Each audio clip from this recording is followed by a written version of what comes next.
Halo semuanya, di video kali ini kita bakal membahas tentang supply and demand atau yang biasa kita kenal sebagai SND. Jadi, apa sih sebenarnya supply and demand itu? Secara sederhananya, biasanya di pasar itu ada penjual dan pembeli. Ketika pembeli ingin membeli sesuatu dari penjual, maka saat itulah penjual mendapatkan demand dari pembeli. Sementara pembeli mendapatkan supply dari penjual. Konsep yang sama juga terjadi pada market yang biasa kita tradingkan. Bentuk kenaikan dan penurunan candle itu adalah reaksi dari supply and demand. Demand merupakan buyer, sedangkan supply adalah seller. Dari teori dasar itu, supply and demand dibagi menjadi 4. Yang pertama adalah rally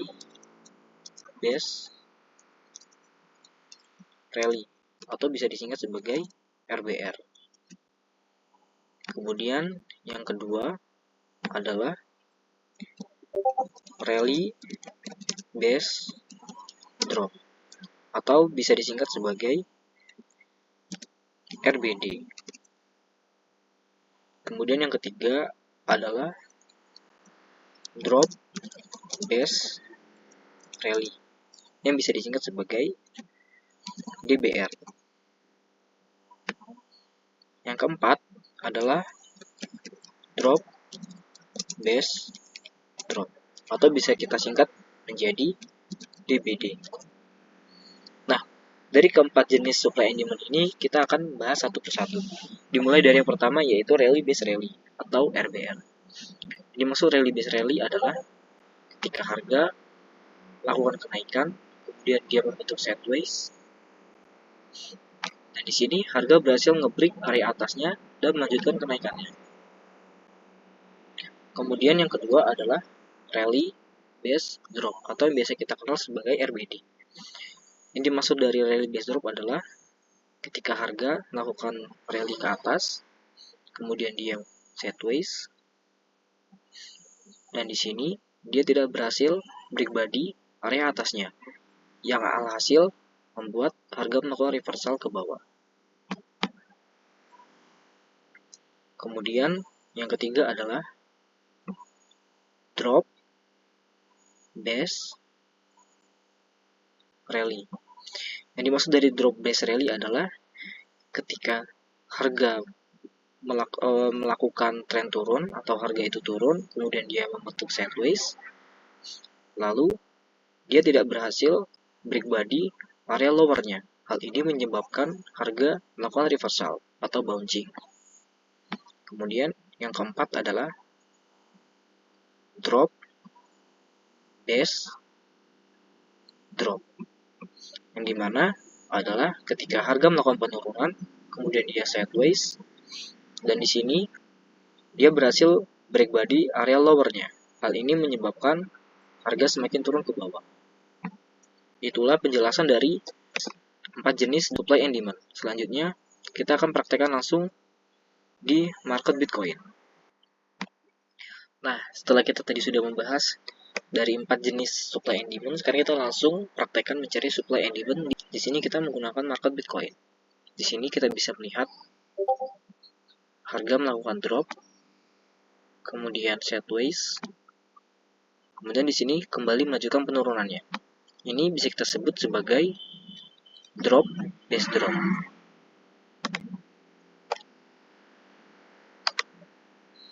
Kemudian di sini kita bisa mendapatkan sebuah harga melakukan rally, kemudian dia membentuk base atau di sideways, kemudian drop, atau bisa kita sebut sebagai rally base drop.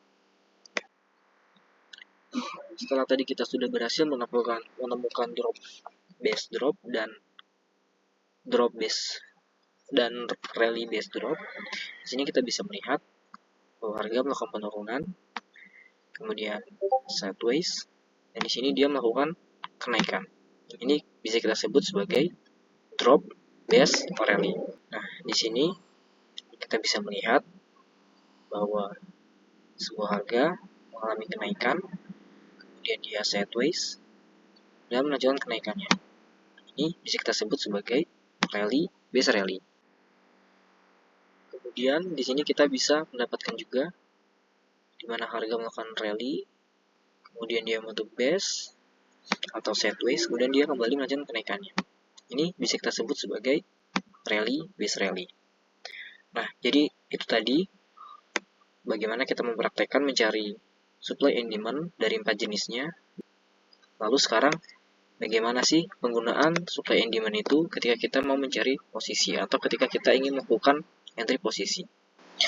Setelah tadi kita berhasil untuk mempraktekkan bagaimana cara mencari supply and demand di real market, lalu sekarang bagaimana sih penggunaan supply and demand yang baik itu? Yang pertama adalah pastikan area SND adalah area yang fresh. Yang dimaksud fresh di sini adalah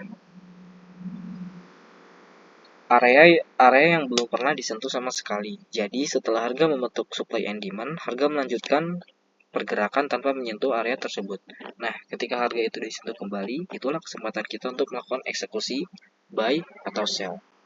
Kemudian, syarat yang kedua adalah pastikan SND atau supply and demand itu melakukan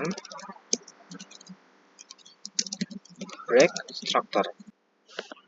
Nah, di sini kita akan membuat ilustrasi dari sebuah struktur market.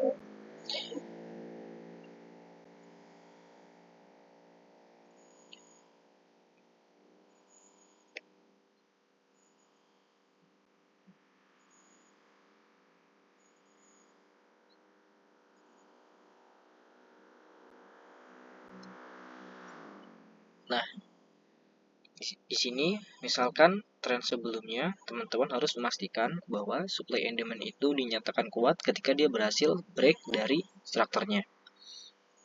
Nah, di sini dari sebuah struktur market ini terdapat lower low, lower high, lower low, lower high, lower low, lower high. Kemudian di sini dia berhasil break struktur. Nah, ini bisa kita kategorikan sebagai area demand yang kuat. Ini merupakan area demand yang kuat, yang dimana ekspektasi kita adalah ketika harga mengalami retest, dia akan menuju demand-nya. Kemudian di sini dia akan melakukan reversal atau melakukan bouncing. Dan di sini teman-teman bisa mencari konfirmasi untuk melakukan buy dengan area stop loss di bawah lower low dan area take profit di area high-nya. Nah, ini adalah untuk posisi buy. Lalu untuk posisi sell itu seperti apa? Mari kita bahas untuk posisi sell-nya. Lalu untuk posisi sell itu tinggal dibalik ya guys. Dimana market bergerak dari bawah, kemudian dia sideways,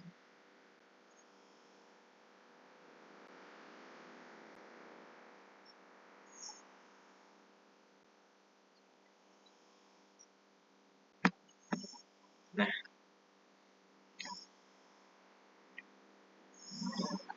oke.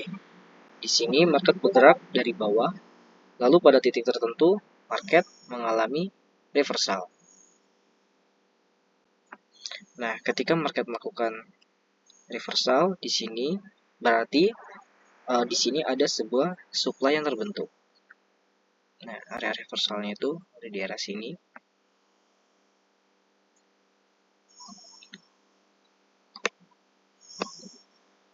Di sini terdapat dua supply, yang dimana di sini juga market mengalami reversal.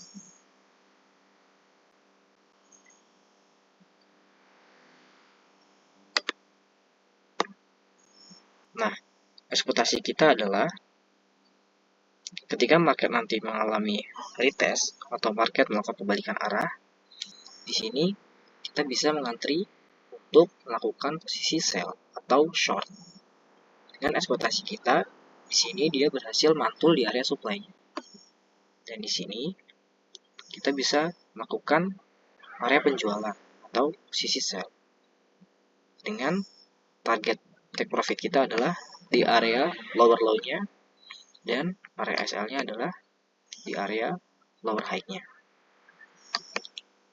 Jadi seperti itu guys, penjelasan tentang supply and demand.